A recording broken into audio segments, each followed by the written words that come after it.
الحمد لله رب العالمين وبه نستعين وعلى أمور الدنيا والدين أشهد أن لا إله إلا الله وأشهد أن محمدا عبده ورسوله لا نبي بعده أما بعد. Yang saya hormati Mami beserta Umi dimanapun beliau berada, yang saya hormati Ustaz dan Ustazah, wa ya ayyuhal hadirun wal hadirat rahimakumullah. Pertama-tama marilah kita panjatkan puja beserta puji syukur kehadirat Allah Subhanahu wa taala yang telah memberikan kita berbagai macam nikmat sehingga kita dapat bertatap muka di tempat yang insyaallah barakah ini. Kedua kalinya tak lupa kita haturkan kepada baginda alam yakni Nabi besar kita Nabi Muhammad sallallahu alaihi wasallam yang telah membawa kita dari kegelapan menuju alam yang terang benderang, dengan kata lain minal zulumati ilan nur.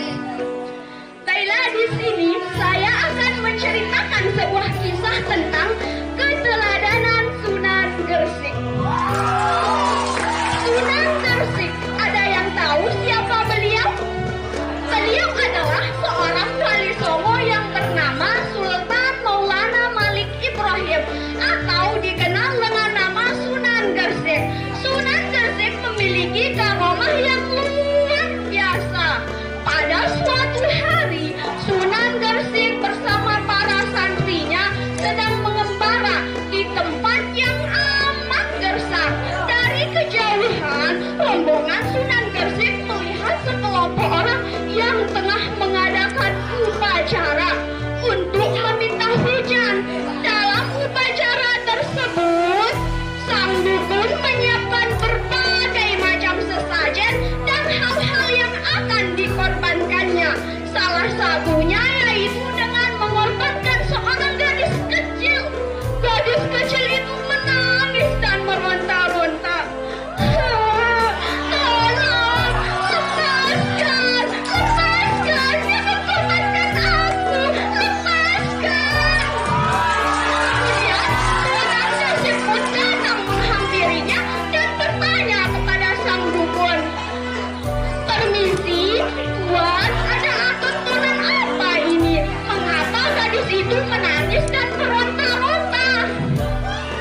Kemudian sang dukun menjawab, "Hai kau, jangan banyak tanya. Kami ini sedang khusyuk berdoa dan gadis ini akan kami korbankan. Sudah, hus, jangan ganggu, enak saja." "Sebentar, Tuan, sebentar. Saya mau bertanya lagi. Mengapa gadis itu dikorbankan? Apakah Tuan tidak merasa kasihan?" Sunan Gresik tetap bertanya, namun sang dukun tidak menjawab pertanyaan Sunan Gresik dan tetap khusyuk berdoa. Tiba-tiba ada seorang kakek-kakek datang lalu menjawab pertanyaan Sunan Gresik. "Jadi begini, Tuan, sebenarnya kami tak tega, namun kami kelaparan. Sudah lama tidak turun hujan dan kami terus meminta kepada dewa hujan supaya diturunkan hujan dengan cara mengorbankan gadis kecil ini." Walah, begitu rupanya. Sebaiknya tak perlu seperti itu. Sudah berapa korbankah selama ini? Ini sudah yang ketiga kalinya. Lantas apakah hujan sudah turun? Belum, Tuan. Hujan juga belum turun. Sebaiknya jangan seperti itu. Saya akan meminta kepada Tuhan saya supaya diturunkan hujan. Lalu Sunan Gresik pun menawarkan sebuah bantuan kepada sang dukun. "Bolehkah saya membantu mengatasi ini, wahai Tuan?" Sunan Gresik menawarkan sebuah bantuan, namun sang dukun tidak menjawab pertanyaan Sunan Gresik dan tetap khusyuk berdoa. Mana mungkin dia mampu untuk membuat hujan turun?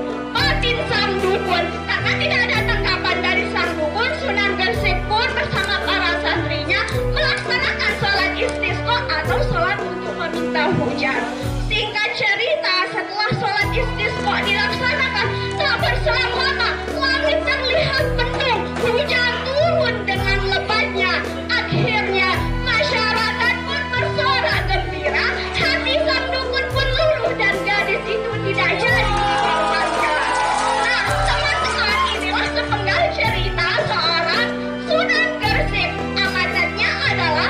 apakah kita menjadi pengamal Quran dengan mengamalkan iya karena Abu Dua, iya karena Said.